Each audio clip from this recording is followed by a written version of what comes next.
بسم اللہ الرحمن الرحیم۔ السلام علیکم، آپ دیکھ رہے ہیں الف نیوز اور میں ہوں آپ کے ساتھ ماجد علی۔ شامل کرتے ہیں پاکستان اور دنیا بھر سے ون لائن ہیڈ لائنز۔ بن غورین ایئرپورٹ پر یمن کی مسلح افواج کا تیسرا میزائل حملہ۔ یمن کی مسلح افواج کے ترجمان یحییٰ صاری نے بتایا ہے کہ ان کے ملک کی مسلح افواج نے صہیونی حکومت کے بن غورین ہوائی اڈے پر تیسرا میزائل حملہ کیا ہے۔ الجزیرہ ٹیلی ویژن کی رپورٹ کے مطابق بریگیڈیئر جنرل یحییٰ صاری نے اپنے بیان میں کہا کہ یمنی افواج نے مظلوم فلسطینی عوام اور استقامتی محاذ کی حمایت میں مقبوضہ یافا میں واقع بن غورین ہوائی اڈے کو فلسطینی 2 نوعیت کے سپر سونک میزائلوں سے نشانہ بنایا ہے۔ اسرائیل نے یمن سے داغا گیا میزائل روک لیا۔ اسرائیل کی فوج نے اتوار کی صبح کہا ہے کہ ملک کے متعدد علاقوں میں فضائی حملوں کے سائرن بجنے کے بعد اس نے یمن سے داغا جانے والا ایک میزائل روک لیا ہے۔ فوج نے اپنے بیان میں کہا ہے کہ اسرائیل کے کئی علاقوں میں کچھ دیر پہلے سائرن بجے، جس کے بعد اسرائیلی فضائیہ نے یمن سے داغا جانے والا میزائل اسرائیلی علاقے میں داخل ہونے سے پہلے ہی مار گرایا۔ امریکہ کا جوابی حملہ۔ امریکی بمباری میں حوثی بحریہ کا کمانڈر زخمی۔ جنوبی یمن میں الحدیدہ گونری میں آج صبح پرتشدد امریکی فضائی حملوں میں ہتھیاروں کے ڈیپو اور حوثی ملیشیا کے ٹھکانوں کے ساتھ ساتھ حوثی قیادت کے ہیڈ کوارٹر اور ساحلی شہر کے ہوائی اڈے کو نشانہ بنایا گیا۔ العربیہ نیوز کی رپورٹ کے مطابق حوثی فورسز کے کمانڈر منصور السعدی زخمی ہو گئے۔ اسرائیل کا جنوبی لبنان میں 5 مقامات پر اپنی فوج غیر معینہ مدت تک تعینات رکھنے کا حتمی فیصلہ۔ لبنان اور اسرائیل کے درمیان زمینی سرحد کی حد بندی کے لیے امریکہ کی سرپرستی میں ہونے والی حالیہ بات چیت کے باوجود اسرائیل نے گزشتہ نومبر سے نافذ جنگ بندی معاہدے کی شرائط کو نظر انداز کرتے ہوئے جنوبی لبنان کے 5 تدبیراتی مقامات سے فوج واپس بلانے سے انکار کر دیا۔ اسرائیلی وزیر دفاع نے چیف آف جنرل اسٹاف اور متعدد اعلیٰ فوجی حکام کے ساتھ صورتحال کا جائزہ اجلاس میں شرکت کے بعد کہا کہ فوج لبنان کے 5 مقامات پر غیر معینہ مدت تک قابض رہے گی۔ صرف میں روسی صدر ولادیمیر پوٹن کو روک سکتا ہوں، ڈونلڈ ٹرمپ۔ امریکہ کی ثالثی میں روس اور یوکرینی وفد کے درمیان سعودی عرب میں متوقع بات چیت کے آغاز سے ایک روز قبل امریکی صدر ڈونلڈ ٹرمپ نے فروری 2022 سے جاری جنگ کے خاتمے کے لیے اپنے عزم کا اعادہ کیا ہے۔ ڈونلڈ ٹرمپ نے اپنے ایک انٹرویو کے دوران کہا کہ روسی صدر ولادیمیر پوٹن کو سوائے ان کے اور کوئی نہیں روک سکتا۔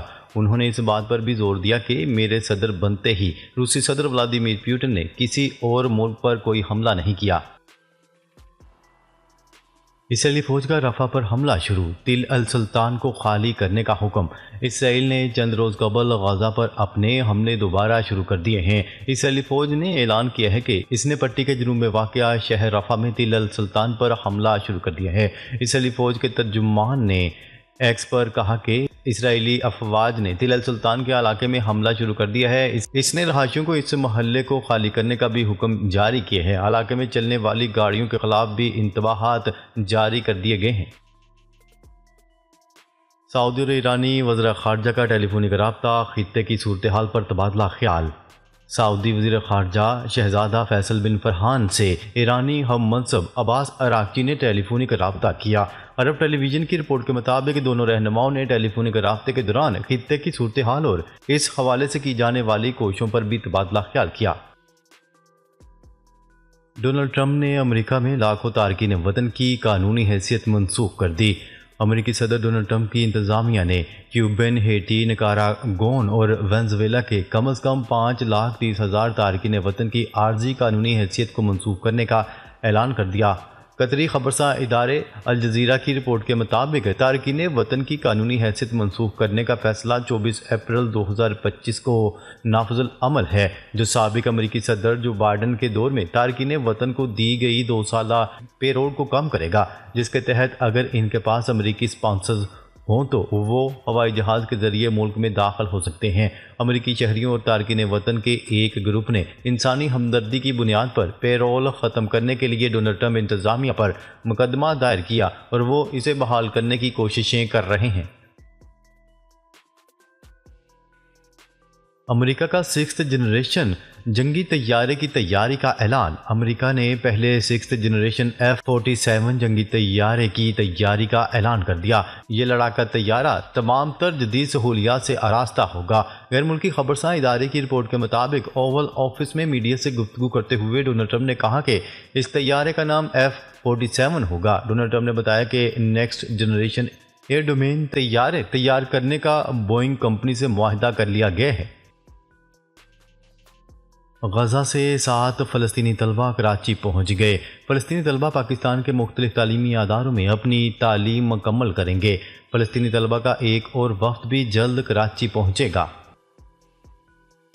افغانستان کو پاکستان چھوڑنے کی مہلت میں 8 روز باقی۔ سندھ میں دوسرے مرحلے میں قانونی اور غیر قانونی مقیم افغانیوں کی ملک بدری کے لیے تیاریاں جاری ہیں۔ غیر قانونی تارکین اور افغان کارڈ ہولڈرز کے پاکستان چھوڑنے کی مہلت میں صرف 8 روز باقی ہیں۔ افغان باشندوں کو 15 فروری سے 31 مارچ تک رضاکارانہ واپسی کی پیشکش کی گئی ہے۔ اسرائیلی حملے میں حماس کے سیاسی رہنما صالح البردویل اہلیہ سمیت شہید۔ اسرائیل نے غزہ میں وحشیانہ بمباری جاری رکھتے ہوئے حماس کے سیاسی بیورو کے رہنما صالح البردویل کو ان کی اہلیہ سمیت شہید کر دیا۔ غیر ملکی خبرساں ادارے کی رپورٹ کے مطابق ہفتے کے روز غزہ میں اسرائیلی حملوں میں مزید 34 فلسطینی شہید ہو گئے، جبکہ کئی عمارتیں ملبے کا ڈھیر بن گئیں۔ اسرائیل نے جنوبی لبنان کے وادی بیکا میں بھی فضائی حملے کیے، جس سے شہید لبنانیوں کی تعداد 7 ہو گئی۔ ادھر لبنانی تنظیم حزب اللہ کا کہنا ہے کہ وہ جنگ بندی کے معاہدے پر قائم ہیں۔ غزہ میں اسرائیلی بمباری سے شہداء کی تعداد 634 سے تجاوز کر گئی۔ اسرائیلی فوج کے غزہ پر 5 روز سے حملے جاری ہیں۔ فلسطینی وزارت صحت کے مطابق اسرائیلی بمباری سے گزشتہ 48 گھنٹوں میں مزید 130 فلسطینی شہید ہو گئے۔ 5 روز میں جاری اسرائیلی بمباری سے شہداء کی تعداد 634 ہو گئی۔ ہیتھرو ایئرپورٹ مکمل طور پر کھل گیا، پروازوں کو تاخیر کا سامنا۔ بجلی کی بندش سے گزشتہ روز بند ہونے والے برطانوی دارالحکومت لندن کے معروف ترین ہیتھرو ایئرپورٹ کو باضابطہ طور پر مکمل طور پر کھول دیا گیا ہے، جس کے بعد پروازوں کی آمد و رفت کا سلسلہ بحال ہو گیا۔ غیر ملکی خبرساں ادارے کی رپورٹ کے مطابق برطانوی ایئرپورٹ کو بجلی فراہم کرنے والے سب اسٹیشن میں آگ لگنے سے گزشتہ روز تقریباً 1400 پروازیں متاثر ہوئی تھیں۔ پاکستان کا کہنا ہے کہ سلامتی کونسل کو غزہ میں اسرائیلی جارحیت کے خلاف فیصلہ کن اقدام کرنا ہوگا۔ پاکستان نے اقوام متحدہ پر زور دیتے ہوئے کہا ہے کہ سلامتی کونسل کو غزہ میں اسرائیلی جارحیت کے خلاف فیصلہ کن اقدام کرنا ہوگا۔ یہ بات اقوام متحدہ میں پاکستان کے مستقل مندوب منیر اکرم نے سلامتی کونسل کے اجلاس سے خطاب کرتے ہوئے کہی۔ منیر اکرم نے کہا، اسرائیل نے غزہ میں جاری نسل کشی کو مغربی کنارے تک پھیلا دیا ہے۔ اسرائیلی ناکہ بندی کی وجہ سے 90% سے زائد غزہ کی آبادی بھوک کا شکار ہے۔ جی میل نے بھی اپنا AI ٹول متعارف کروا دیا۔ انٹرنیٹ ٹیکنالوجی کمپنی گوگل نے بھی اپنی ای میل سروس جی میل کے لیے آرٹیفیشل انٹیلیجنس AI کا مزید ایک نیا ٹول متعارف کروا دیا۔ غیر ملکی خبرساں ادارے کی رپورٹ کے مطابق گوگل نے اپنے بیان میں کہا ہے کہ جی میل میں پرانی اور مطلوبہ ای میلز کو جلد اور بہتر انداز میں تلاش کرنے کا AI فیچر پیش کر دیا گیا ہے۔ AI فیچر صارفین کو پرانی ای میلز جلد تلاش کرنے میں معاونت فراہم کرے گا۔ رمضان کا آخری عشرہ، زائرین کی سہولت کے لیے حرمین ٹرین کی تعداد بڑھا دی گئی۔ سعودی ریلوے نے رمضان المبارک کے آخری عشرے میں حرمین ٹرین سروس میں اضافہ کرتے ہوئے مدینہ منورہ سے مکہ آمد و رفت کے لیے یومیہ تعداد 130 تک کر دی ہے۔ ایران نے آبنائے ہرمز کے قریب 3 جزیروں پر نئے میزائل سسٹم نصب کر دیے۔